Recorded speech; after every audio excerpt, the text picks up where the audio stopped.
Hey, what's up? It's Will Billy Two Fist McGee with NextLevelGuitar.com. Check it out. I got a really cool idea. It's basically a lot of guys love Deftones and whatnot. I dig them too. Got a little idea with kind of based on that and some of the things like Glassjaw kind of did and put my own little spin on it. All right, today we're gonna use a chord that's not commonly known or not commonly used in metal. You know, it's a seventh suspended second chord. Is not commonly used, but you can use this outside of just normal power chords. A lot of guys kind of get trapped, and after a while, maybe you kind of feel that you need to express yourself outside of that. And tell you what, with lighter chords, the darker chords sound even darker.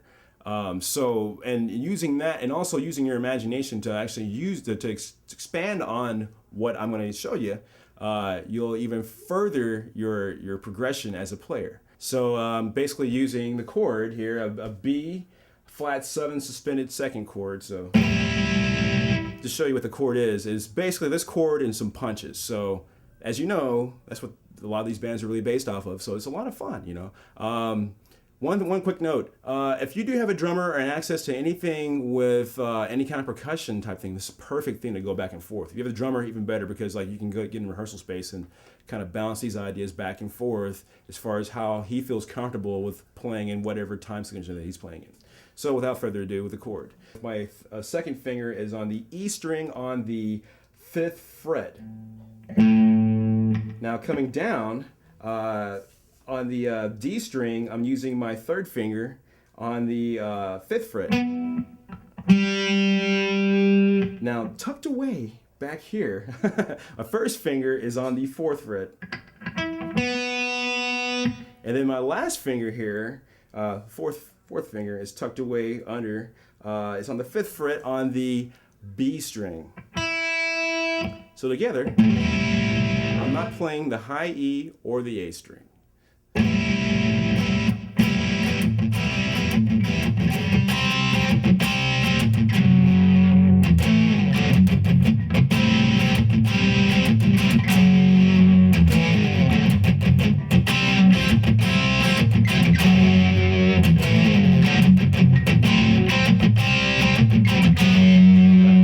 Down picking and up picking, so you're kind of catching it a little, if you will, muting lightly. So you want the chord to ring out, but you're catching it just before it rings too long, you know.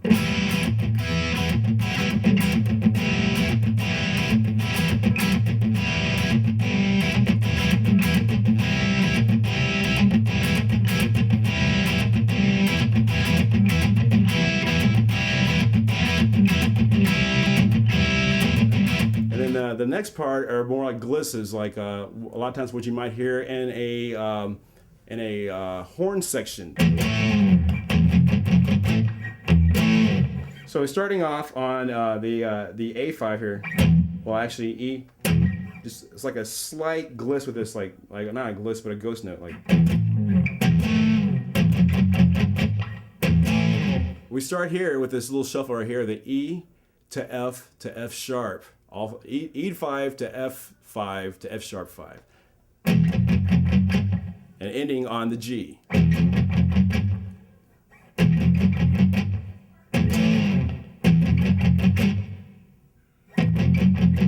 Yeah, and then we go to the A5, which you use that as a gliss, it trails off.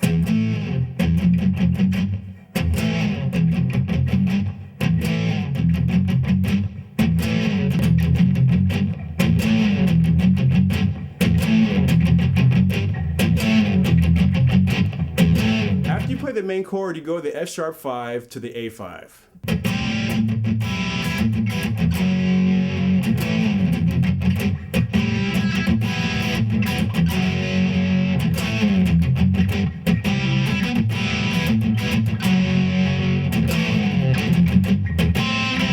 The whole thing with this lick is that you can mix this up any way you like. I'm just using a few a few power chords over this to kind of mix it up. And I know you guys have a pretty vast imagination, so you can use this with whatever key that you enjoy. Or a lot of times that you, as far as another point, a lot of guys, you play with a lot of distortion, you're not going to quite hear what's going on. You kind of want to roll it off right before it starts to saturate.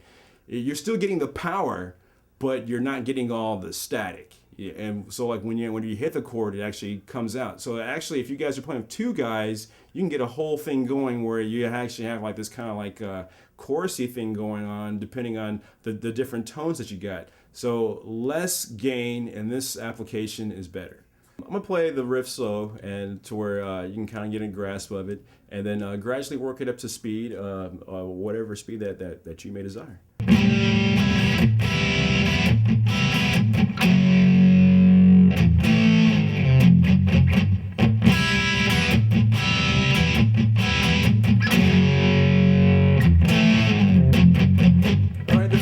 With all these lessons and everything is to take your time. These are things you're warming up on. Take your time, 80 beats per minute on your metronome, and gradually work it up. You may not want to play it slow, but trust me, when you play it slow, a lot of times you'll come up with ideas that only you would have heard when you actually attempted it slow, to where the other parts start to, maybe you want to play something in the chord longer and the punch is shorter, or vice versa. So take your time, gradually bring it up. Another thing is to use your imagination. Use it in other keys to see wherever it may run. If you happen to be working with an active vocalist, like how Chino and Steven work in Deftones, work off of their vocal patterns. What adds stress to whatever they're doing.